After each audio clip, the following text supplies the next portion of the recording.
Selamat berjumpa kembali bersama dengan channel Agus Berbagi. Dalam pembelajaran hari ini, video pembelajaran hari ini, kita akan membahas tentang klasifikasi makhluk hidup bagian kedua. Pada pertemuan yang lalu, kita sudah membahas tentang klasifikasi makhluk hidup. Pada bagian pertama, kita membahas tentang ciri-ciri makhluk hidup yang membedakannya dengan makhluk tak hidup.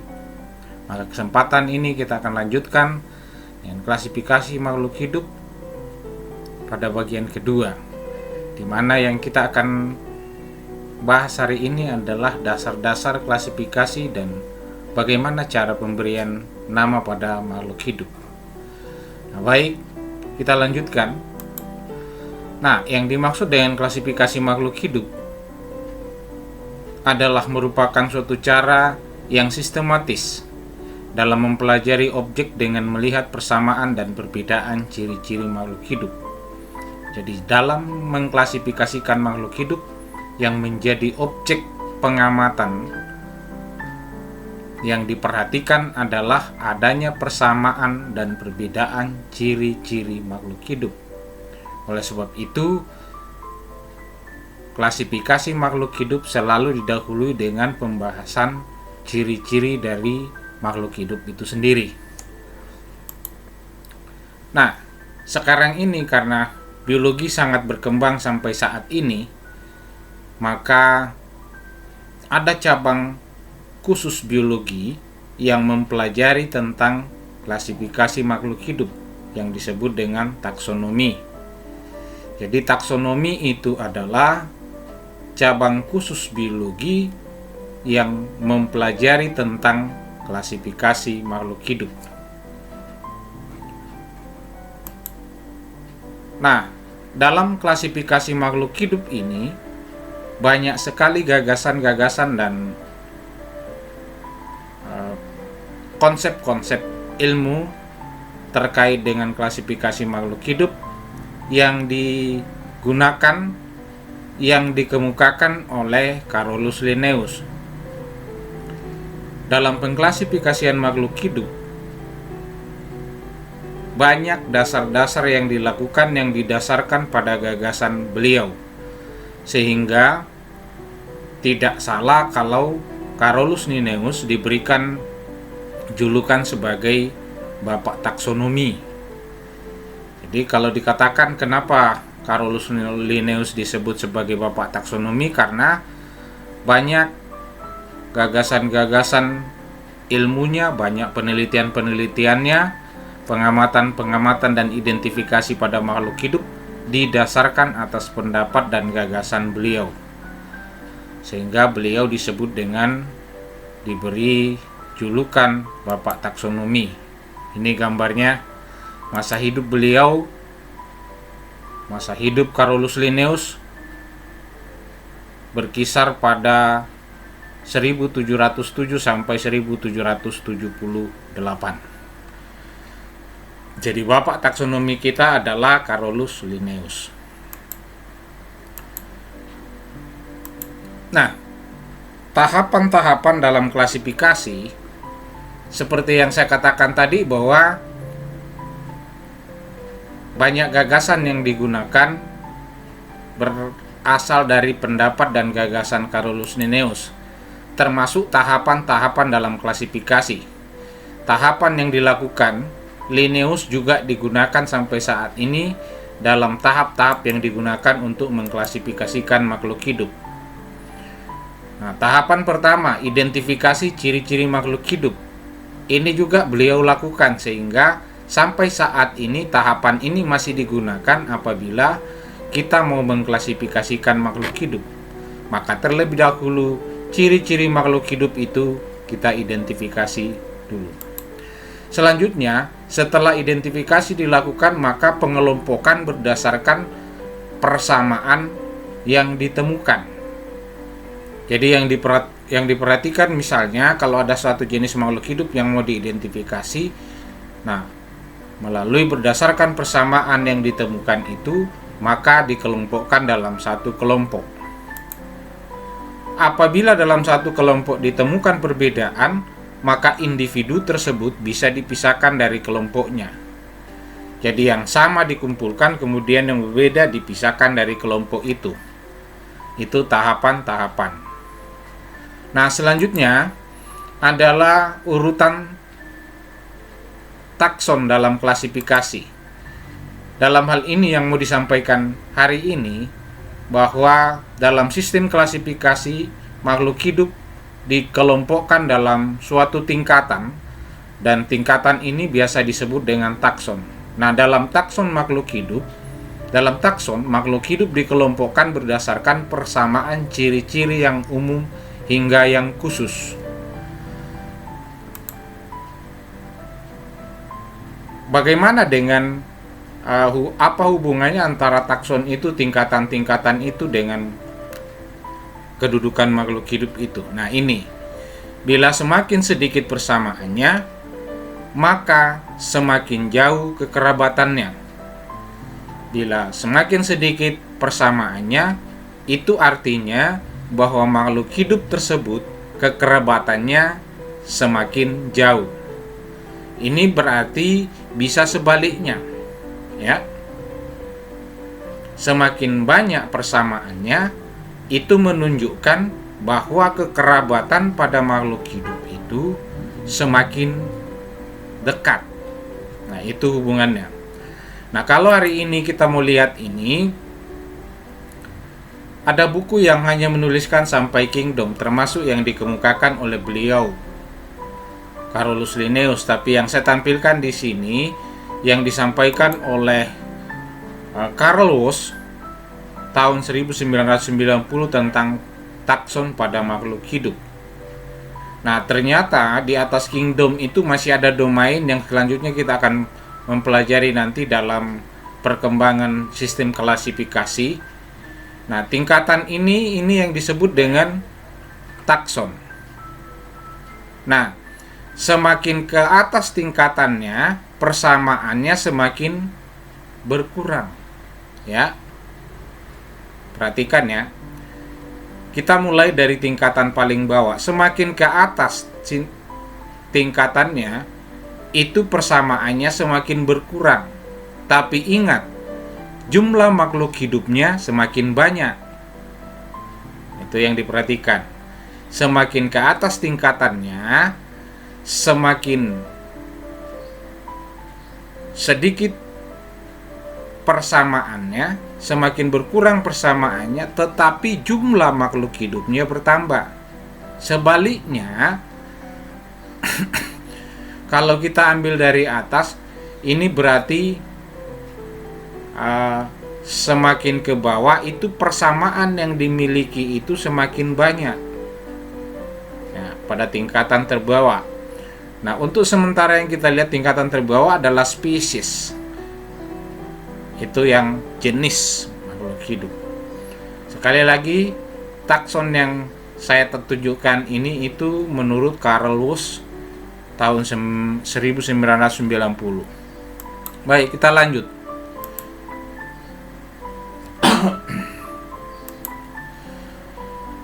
Nah, tujuan klasifikasi. Dalam mengklasifikasikan makhluk hidup ada beberapa tujuan yang harus dicapai. Yang pertama adalah melalui klasifikasi makhluk hidup kita dapat mengelompokkan makhluk hidup berdasarkan persamaan dan perbedaan ciri-ciri yang dimiliki. Setelah diklasifikasikan, maka kita bisa mengelompokkan berdasarkan persamaan dan perbedaan. Berikut yang kedua, melalui klasifikasi makhluk hidup kita mampu mendeskripsikan ciri-ciri suatu jenis makhluk hidup dan untuk membedakannya dengan makhluk hidup dari jenis yang lain. Setelah kita klasifikasikan, kita pasti sudah bisa membedakan antara satu jenis makhluk hidup dengan makhluk hidup lainnya. Itu yang merupakan tujuan kedua. Tujuan ketiga adalah melalui klasifikasi makhluk hidup kita dapat mengetahui hubungan kekerabatan antara makhluk hidup. Seperti yang saya katakan tadi, semakin rendah tingkatannya pada takson, hubungan kekerabatannya semakin banyak, tetapi jumlah makhluk hidupnya semakin kecil. Tujuan keempat adalah melalui klasifikasi makhluk hidup, kita dapat memberi nama makhluk hidup yang belum diketahui namanya. Sampai saat ini masih banyak makhluk hidup yang belum diketahui namanya, utamanya di Indonesia. Riset sementara masih berlangsung sampai saat ini tentang nama-nama makhluk hidup yang ada di Indonesia. Berikut dasar klasifikasi. Sebagaimana di depan tadi saya sudah katakan bahwa banyak hal dari Carolus Linnaeus yang digunakan dalam klasifikasi, termasuk dasar klasifikasi. Nah, dasar pertama dalam klasifikasi bahwa klasifikasi makhluk hidup berdasarkan persamaan dan perbedaan yang dimiliki. Ini yang berasal dari gagasan Linnaeus. 2. Klasifikasi makhluk hidup berdasarkan ciri bentuk tubuh. Biasanya lebih banyak dikemukakan yang dilihat adalah bentuk tubuh luar atau biasa disebut dengan morfologi. Bentuk paru, bentuk kaki, dan sebagainya, penutup tubuh pada makhluk hidup. Kemudian kalau tumbuhan itu bentuk daunnya, model pohon, cabang dan rantingnya itu menjadi dasar pengklasifikasian. Dan ada juga yang diklasifikasikan, apalagi pada sistem klasifikasi yang modern sekarang ini, adalah didasarkan pada alat dalam tubuh atau anatomi, sistem anatomi, sehingga pada sampai tingkat sel, inti sel, sampai tingkat DNA, orang mengklasifikasikan, dijadikan sebagai dasar klasifikasi makhluk hidup. Dalam pembahasan selanjutnya nanti kita akan lihat. 3. Klasifikasi makhluk hidup berdasarkan manfaat, ukuran, tempat hidup, dan cara hidup. Sebab itu kita sering mendapatkan model klasifikasi makhluk hidup, misalnya berdasarkan manfaat, tanaman obat-obatan, misalnya tanaman sayur-sayuran, tanaman buah-buahan, itu berdasarkan manfaat. Ya. Kalau hewan piaraan, hewan buas. Ukuran tubuh, hewan yang berukuran memiliki ukuran tubuh kecil yang atau biasa disebut bersel satu, bersel banyak, ini dasarnya. Tempat hidup, ada yang diklasifikasikan berdasarkan habitat atau tempat hidupnya, hidup di darat, air, udara, dan sebagainya. Kemudian cara hidupnya, ada yang autotrop, ada yang heterotrop. Nah, itu semua dasarnya berdasarkan ini. Nah, baik, kita lanjut. Nah, semakin tinggi tingkatan takson, maka persamaan ciri yang dimiliki semakin sedikit. Tetapi ingat, tadi saya sudah katakan, persamaannya sedikit, tetapi jumlah makhluk hidupnya semakin bertambah. Begitu pula jumlah anggotanya semakin rendah tingkatannya, maka jumlah anggotanya semakin mengerucut. Di spesies itu, jika dibandingkan dengan pada tingkat di atasnya yaitu genus, spesies lebih sedikit dibandingkan anggota makhluk hidup pada ditinjau pada genusnya. Itu yang dimaksud. Nah, pemberian nama makhluk hidup. Dalam sistem pemberian nama sekarang ini, sistem yang digunakan adalah ada dasar yang menjadi patokan, yaitu sistem binomial nomenklatur atau biasa disebut sistem nama ganda. Pemberian nama pada makhluk hidup menggunakan sistem nama ganda. Apa yang dimaksud dengan nama ganda di sini? Makhluk hidup itu diberikan nama dengan dua kata. Nah, itu disebut dengan binomial nomenklatur. Bi artinya dua. Jadi penamaan makhluk hidup dengan menggunakan dua kata.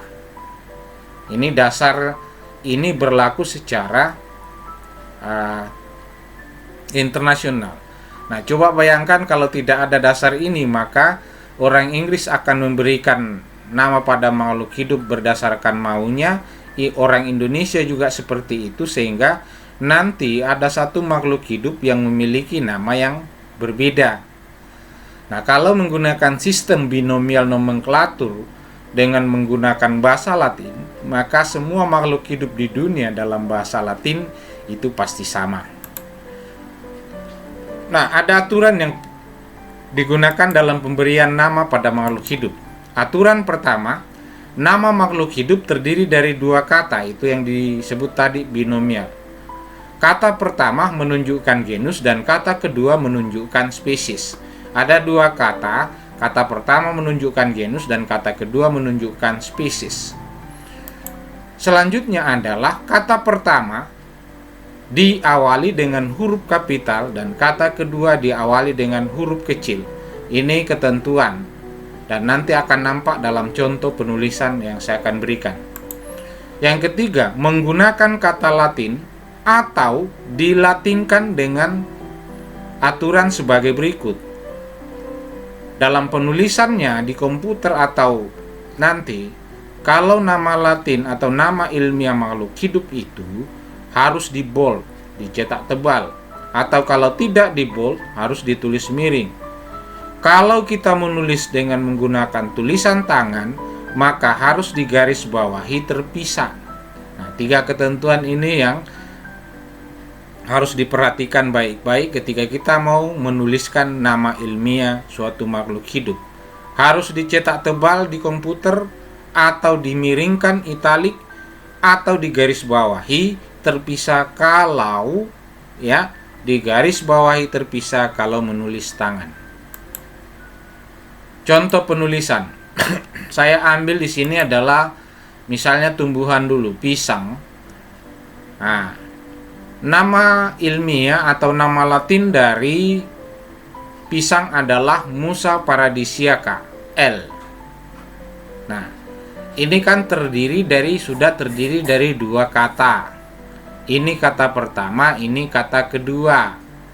Aturan kedua tadi adalah kata pertama selalu dimulai dengan huruf kapital, sudah memenuhi, M-nya kapital. Kemudian kata kedua huruf pertamanya di huruf kecil, sudah memenuhi. Nah, ini yang dimaksud dengan di bold, dihitamkan, ya.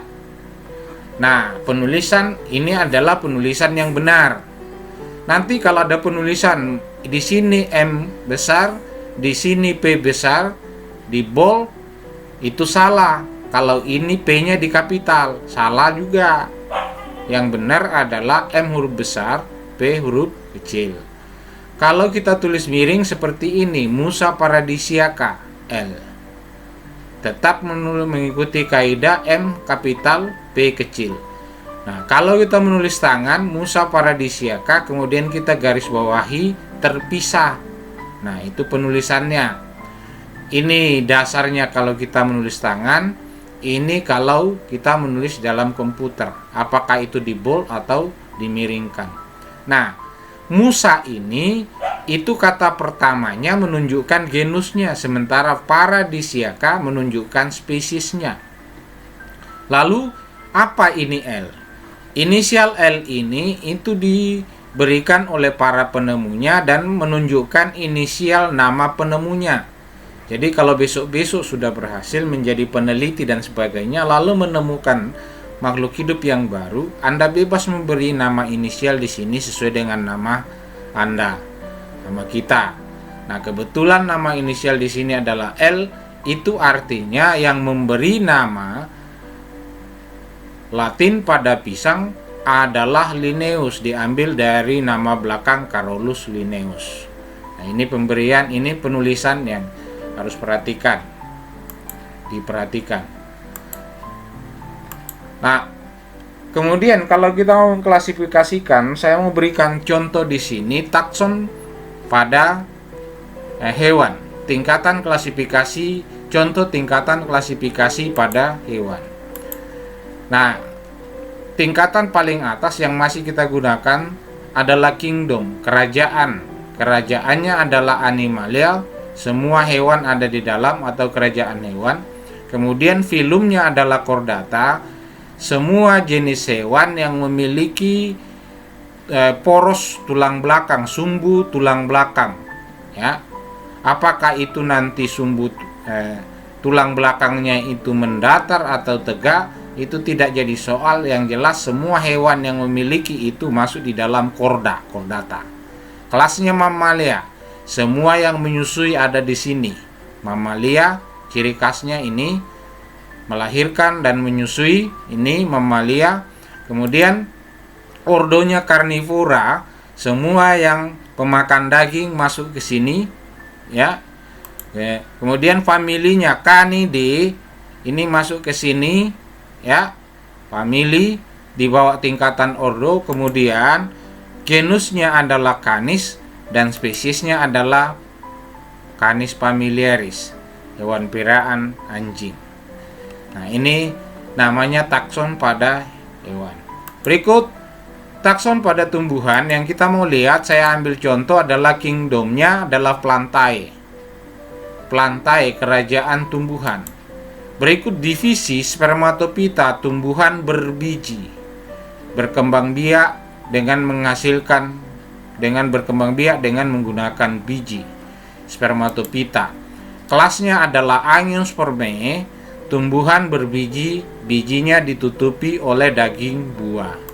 Kemudian ordonya adalah Leguminosae. Leguminosae ini adalah jenis tumbuhan polong-polongan, ya. Kemudian Papilionaceae, ini familinya berkembang dulu hanya sampai di Leguminosae. Papilionaceae ini semua jenis kacang-kacangan masuk ke sini. Dan yang berikutnya genusnya adalah Phaseolus dan spesiesnya adalah Phaseolus vulgaris, kacang buncis. Ini salah satu contoh takson pada tumbuhan. Nah, sampai di sini pertemuan kita kali ini, dan untuk pertemuan selanjutnya kita akan membahas masih klasifikasi makhluk hidup part 3. Sampai bertemu kembali, salam sehat.